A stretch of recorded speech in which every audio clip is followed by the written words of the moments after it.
All right. Hey, everybody. Welcome to Teaology. We've still got a couple minutes, so we're going to wait. I don't even know if it knows that you're all watching. So, I don't even know if you can see me yet. If you can. Oh, I see some thumbs up. If you can, let's start commenting some questions. I see a smiley face. All right, that means we're on. Awesome. So welcome to Teaology. We've still got about 30 seconds, so stay with me, and thank you for letting me know you can see me. So stay with me. We have about 30 seconds till we officially start. Thanks for being early. And yeah, all right. So this is Teaology. If you haven't yet, go get a mug of tea.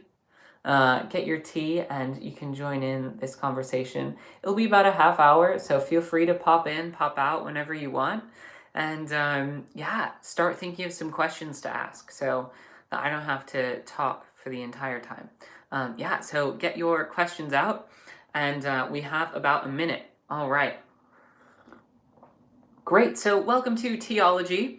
My name is JJ Warren. I think you probably know that since you're on my YouTube channel. And Teaology is what we're doing right now. We're spilling the tea on theology as well as having a casual chat while sipping some tea. And yes, my mug is in Hebrew. My mom got this for me. And so, yeah, I figured that was appropriate. Yeah. So, great. So, Teaology, we have one question already. Let's see who it is from. All right. So, our first question, actually.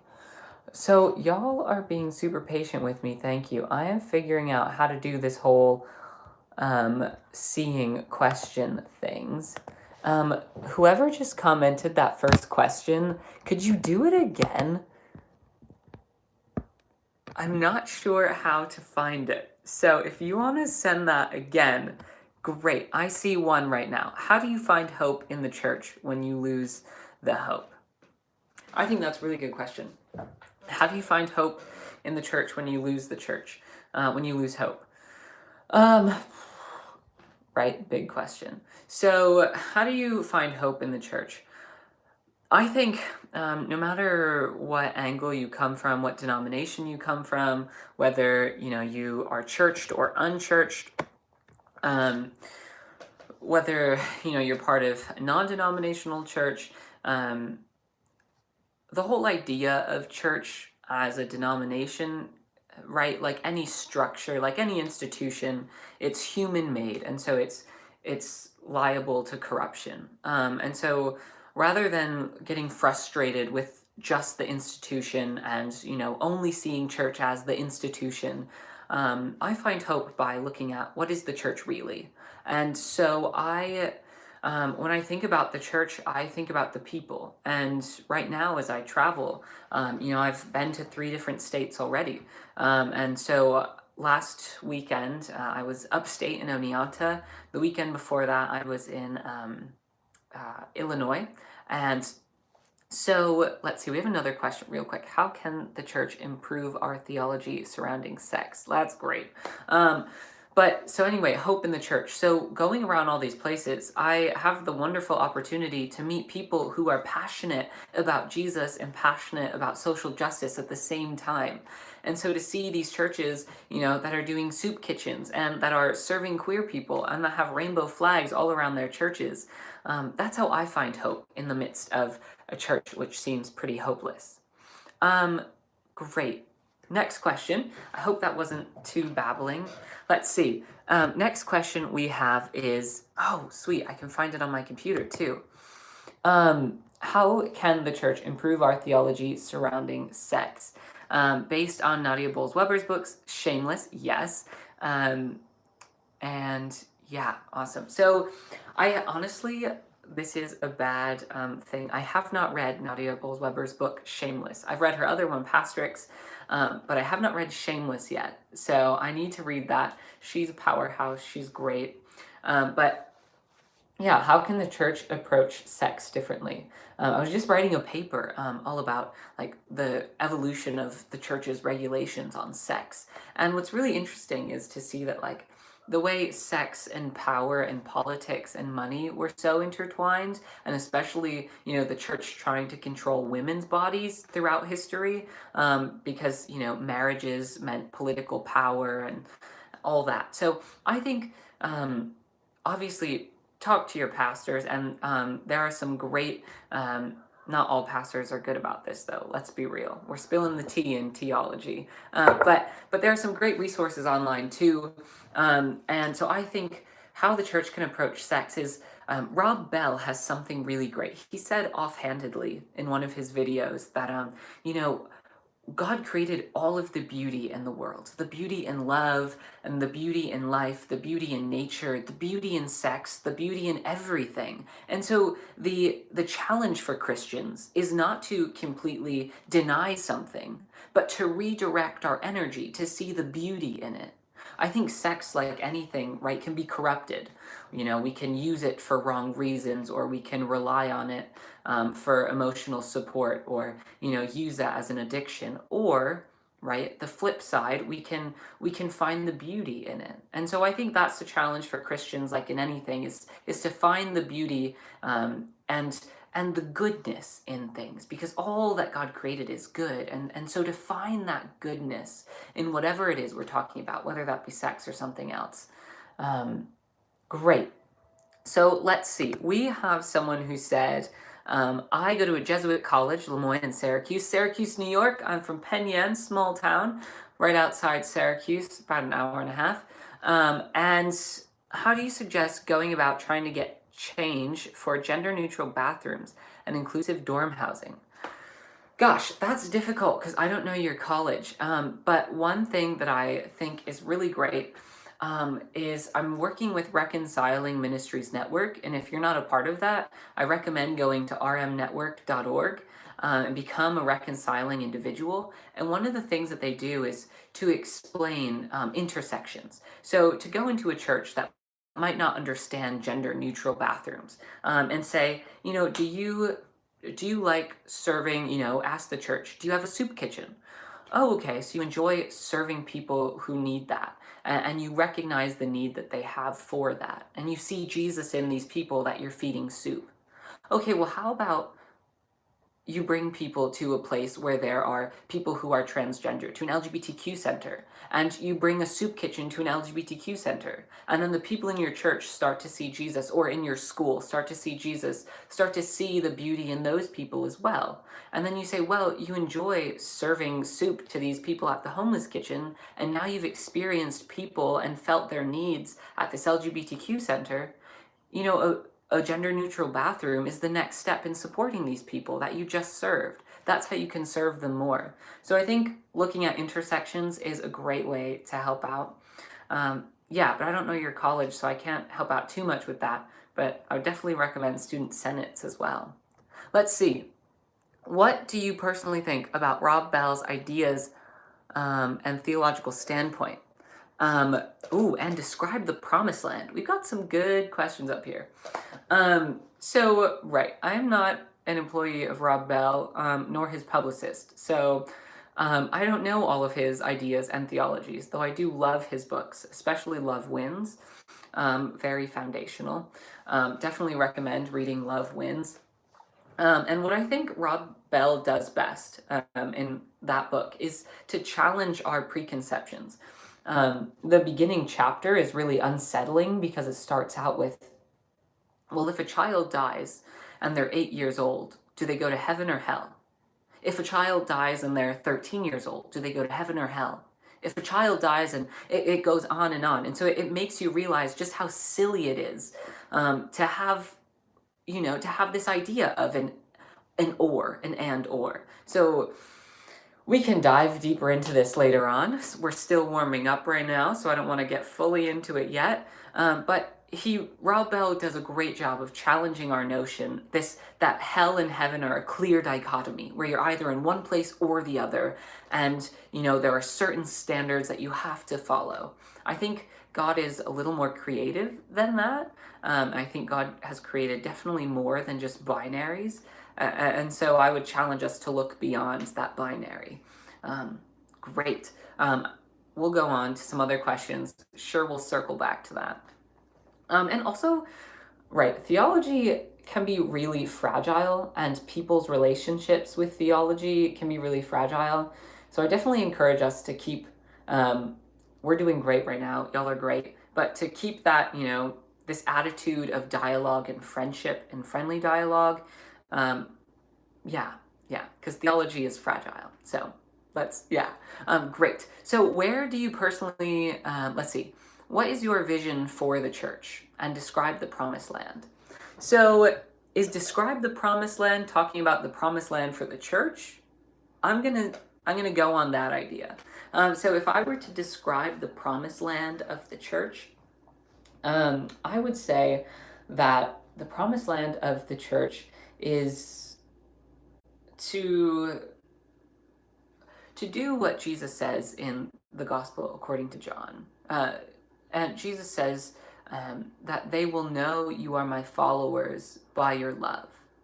And so when I think about being Christian, when I think about being a person of faith, it sounds cheesy to say that God is love, and that's but it's so much more than that. It's not just God is love. Love is such a difficult concept for me to understand, because it requires me to go outside my comfort zone, to sacrifice my time, to sacrifice things that I value for another person who I may not even know. And so when we're saying God is love, and when we're thinking about the church and thinking about a promised land where all people are loved, I think it's a really difficult thing. It's not just a Hallmark card, right?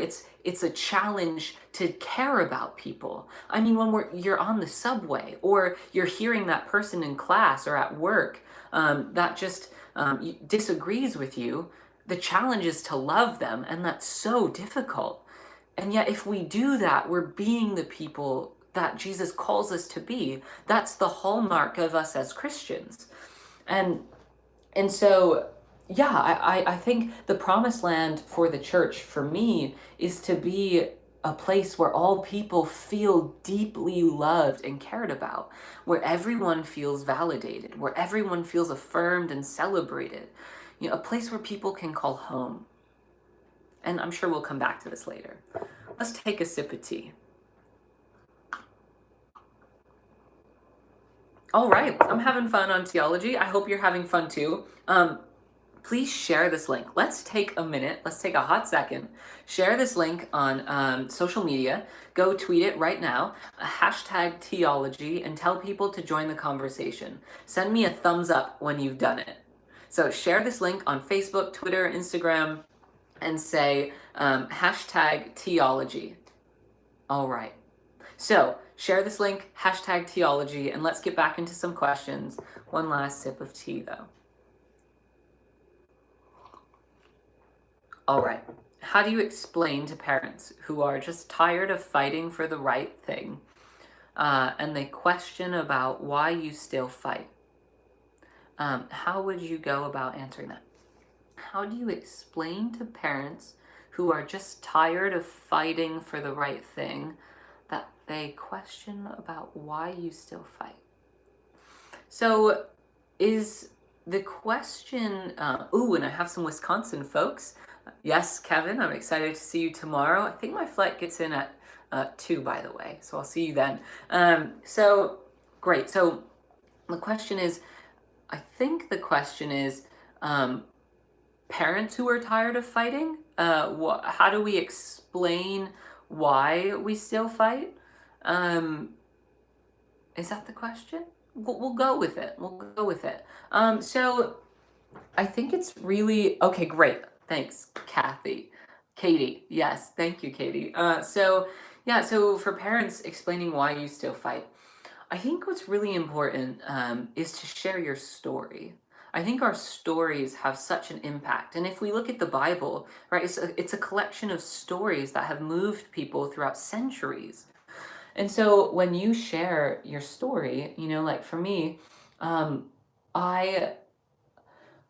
to share my story would be, I feel a calling to serve God as a pastor, and yet my church, the United Methodist Church, says I can't. And so I'm in a place where I feel God calling me to do something, and yet I'm being told I can't do it. And so why I fight is because I feel called by God to serve, and yet the church is telling me no. And so I fight because that's where I see God leading me. And so I think we each have a story like that.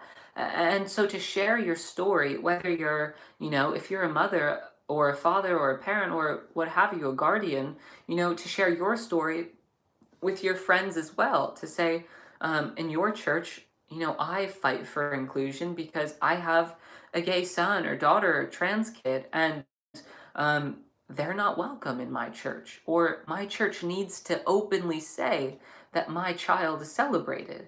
That makes a world of difference. So my encouragement would be to share your stories with your friends and your family and your church if you're safe enough to do so. And to have your parents share their stories as well, because those can motivate people, right? Because we're not just pushing an agenda. We're trying to live life. And I think that's the difference. So many people, say there's a gay agenda when all I want to do is live life. And so, the life that God created me in. And so when we share our lives, we deconstruct that idea that gay people are just pushing an agenda. No, we're trying to live our lives. And so when you share your stories, I think that's the best way to share why you're still fighting and why you're not leaving. Yeah, I hope that answered the question to the best of your ability. Take a sip of tea. Let's have some tea. Little tea break. One day I will be technology savvy, and I'll have little music breaks as well. Yeah, sip some tea. All right. Do you remember iCarly and like the random dancing? Anyway, this is not iCarly. This is Teaology. So I saw a question earlier when we were talking about. Let me see if there are any questions in the queue. No. I saw a question earlier when we were talking about sex from someone, and it seems to sort of have been an offhanded comment saying, why should the church be involved in the sex lives of people anyway? I think either two ways that came across, either one, that's coming out of a place of pain, or two, out of a place of the church doesn't matter. And so if it's one, if it's coming out of a place of pain, yeah, obviously the church needs to admit that it's done a lot of harm to people in their sex lives, a lot of harm to people in a lot of ways. So yeah, I think the church is important because people still see the church as a place where God can be experienced. And so despite all of its brokenness and all of its inequality and all of its just ungodliness, people still see the church as a place where God can be experienced. And so it's important for us to reclaim the church together. And once we've reclaimed the church, to provide a counter narrative, to say, that God created everything good, and that everything in life can be good, and we need to pursue the goodness in it. We need things to be loving, we need them to be mutual and consensual, and we need everything in life to seek the goodness that there is, that God put in life. And so I think that's, the church could actually do a lot of good by saying things that are enjoyable are good, and not just simply dismissing things.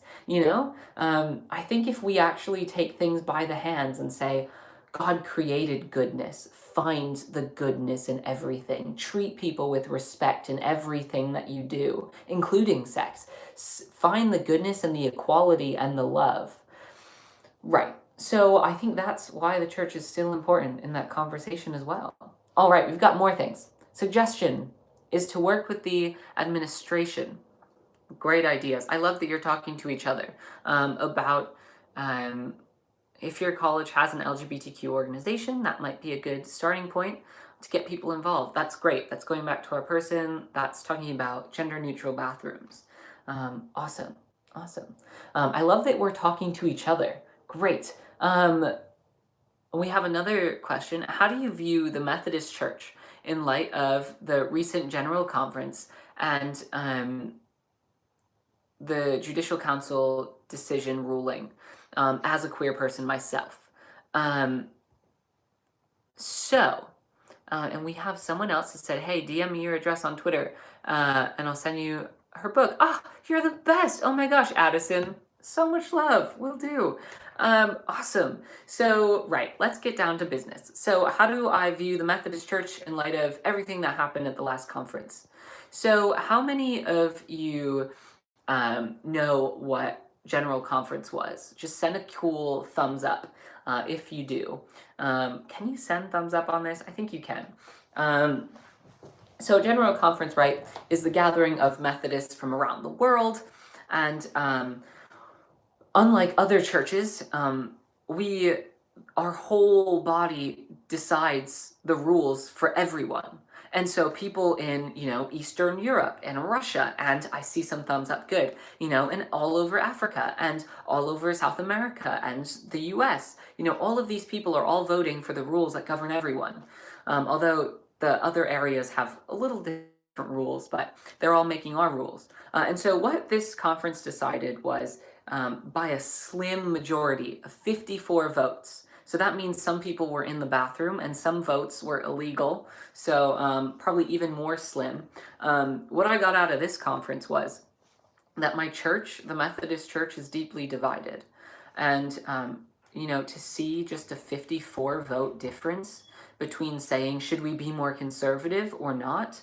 To see just 54 votes, first of all, that's amazing progress from where we were, even just 4 years ago. That's immense progress. And second of all, it does inflict pain, right? To see my church, an important church, the second or third largest around the world, to come out and say that as a denomination, we condemn homosexuality. It's incompatible with Christian teaching, is harmful, and that's hurtful. And so, but we knew that was the way of the church already. So although I'm disheartened and it was painful, I'm also inspired and I'm hope-filled, because since then, the reconciling movement of churches who affirm LGBTQ people has grown to over 40,000. And so to see the movement grow to say, even though our denomination system is flawed, we, the people, we are the church, and we're reclaiming the church together. We're going around this flawed structure, because a broken structure can't fix its own brokenness. We have to take action. And I think we're seeing this in our US politics as well, with all of our young leaders, that are in Congress now. We, the people, have to take action. We can't just rely on a broken system to fix its own brokenness. And Reclaiming Church, by the way, is the name of my new book coming out in February with Abingdon Press. I don't know too much about what it will be in it yet, so I can't reveal all of that yet. But I am excited that Bishop Karen Oliveto, the only open lesbian bishop in the Methodist Church, has agreed to write the foreword. So stay tuned to that. And if you want updates on my book and everywhere that I'm traveling, text forward, FORWARD, to 66866. 66866. And I'll put that in the comments later, but that's so you can subscribe to my monthly newsletter to receive information about the book and everywhere I'm traveling and all these theologies. Awesome. Back to more questions. Also, sip some tea. Imagine some theme music going on in your head right now. Tea time. All right. What are your thoughts? Let me scroll up. Part 2. Okay, that's more advice for our college people. I think that's great. Let's see. What are your thoughts? The May 20 meeting with Hamilton's crew. Yes, okay, so let me explain. All right, thumbs down for General Conference. Agreed.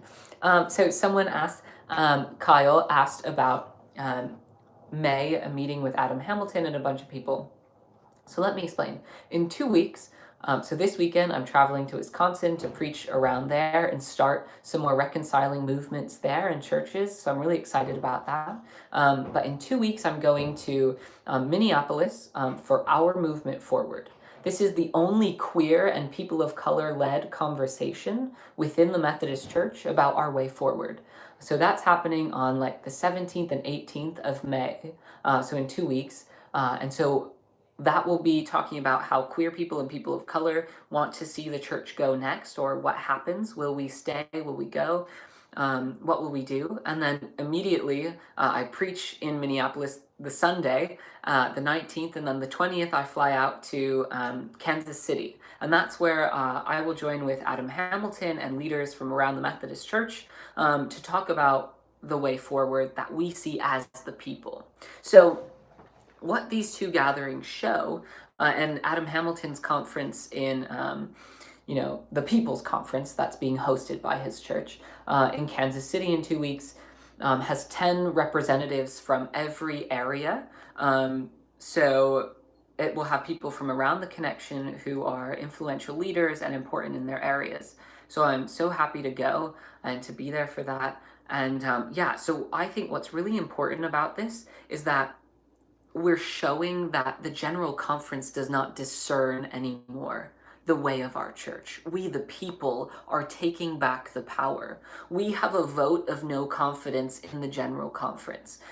I don't believe in the General Conference structure the way that it currently is to discern the will of God. And I think this meeting in 2 weeks in Kansas City and in Minneapolis show that we, the people, are going to make decisions for the church together as the people, as the church. So this Kansas City meeting, I will update you from there live probably, so stay tuned, but that will be where people from around the connection come together and truly talk about and discern where we want to go forward. So in the meantime, I urge you to be patient, but to be bold, and we'll talk a little bit more about that. We have some more comments though. Let me just sip some tea. All right, thanks for the advice. We do have a Pride, club, that's great. More people talking about the college, that's awesome. Jennifer Power, you're welcome. All right, okay. Talking about newspapers and things. So in the meantime, what I'm encouraging people to do is not, right, a lot of people can feel like, what can I do? There's nothing I can do. What kind of tea are you drinking? Good question. Hi, love. Thanks for existing. Thanks, Rach. She's my roommate who's next door. Great. Currently, I am drinking some good chai tea. I love some good chai. So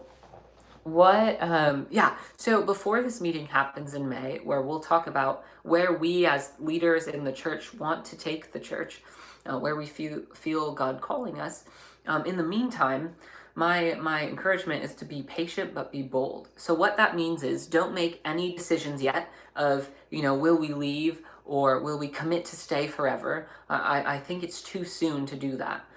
What I think, and this is just my humble opinion, is that we need to witness, right?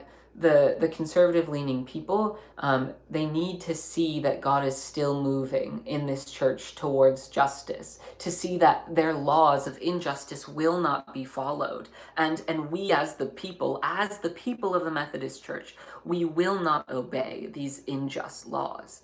And so my encouragement is to be bold, to make statements of welcome, to say we will welcome, we will ordain, and we will marry queer people in our churches, to have multiple pastors do ceremonies, to have lay people help out as well. Use your voice in your churches. So we all have a voice. We can all say, boldly, no matter what the denomination says, we say you are valuable and we say you are loved. And a great way to do this is to go on to Reconciling Ministries Network, so rmnetwork.org, and become a Reconciling United Methodist, an individual, or encourage your church to become reconciling as well. It's a long process. It's about 6 months to a year, but it's holistic. It engages everyone in conversations. That's my last little promo for RMN, but that's a way to be bold while we're being patient. Awesome. We have a few minutes left. This has been such a joy. All right. Let's see. How can people who are not Methodist help you in your fight for justice? That's a really great question. Thank you for that. So people who are not Methodist, and let's see. People who are not Methodist, I would say the way that you interact and talk about the Methodist Church online matters as well. I think calling out injustice is important, but I also think recognizing that there are people who are fighting for justice within our church is also important. So not to say, you have every right to say that the Methodist Church is unjust, and I'll say that as well. But to also recognize, to say, hey, there are these people called Reconciling United Methodists, and there's these weirdos like JJ who are trying to fight and stay in the church and fight for inclusion. And so if you need a place, these are people you can talk to. So my advice to people who want to support our movement but who aren't in the church, in the Methodist Church, is to do that, to direct your friends, because you never know who in your circles are Methodists, or who's seeing your posts. So to say, hey, these are some cool Methodists that are fighting for injustice, and you're still loved, and you're still valuable. And also to support organizations like Reconciling Ministries Network. Great. So we have more questions. How do we stay Methodist? I mean, we probably agree with you at this point, but staying Methodist as they are slowly kicked out and then trying to stick to that theology is going to be hard. Yes, totally get that. And I think that's part of this patient but bold thing. So my stance isn't to say we will always be United Methodist Church forever. I love our church, and I think if we could be a loving church, and fully include people, that would be great. But the reality is that may not happen. And so my encouragement now is to boldly defy from within.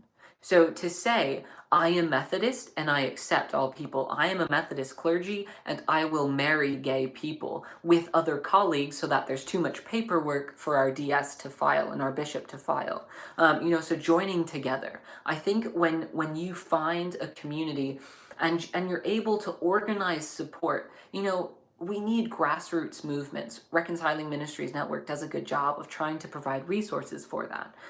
But so for me, staying Methodist means, for right now, boldly defying from within, like the prophets who called out the injustice and yet stayed within the people of Israel, calling out the people.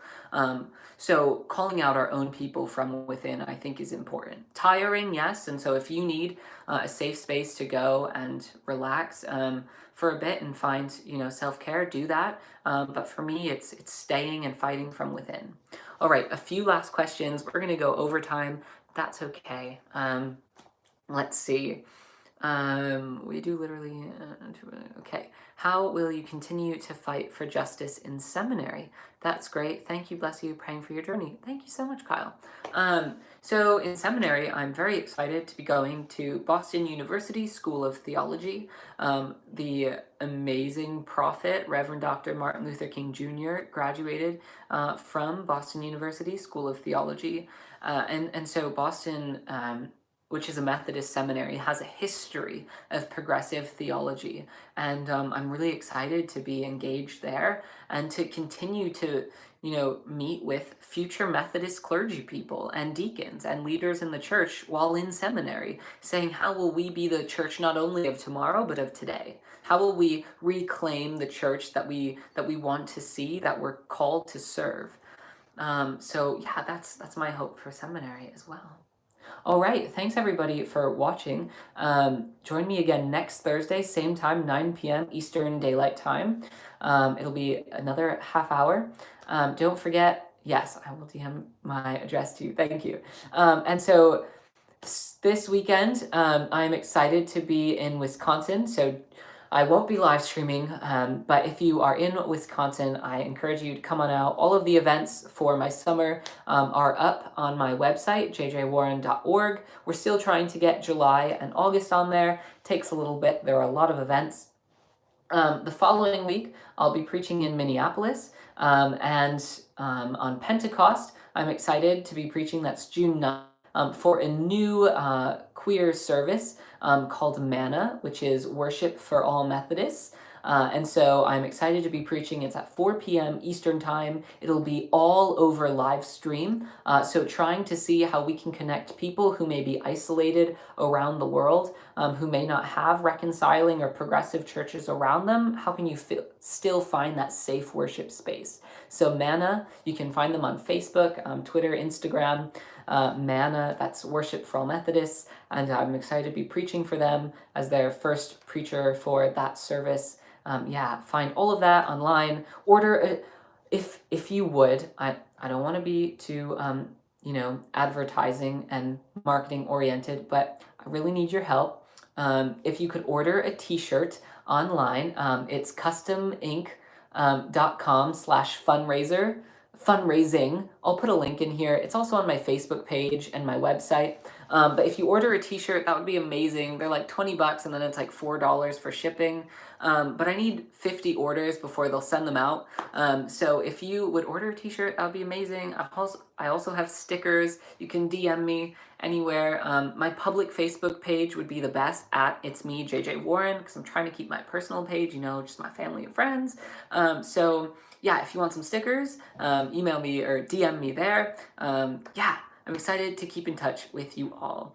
And and if you want to stay connected, hear more about the book that's coming out, hear more about everywhere that I'm preaching this summer, text forward to 66866. All right, thanks everybody. Have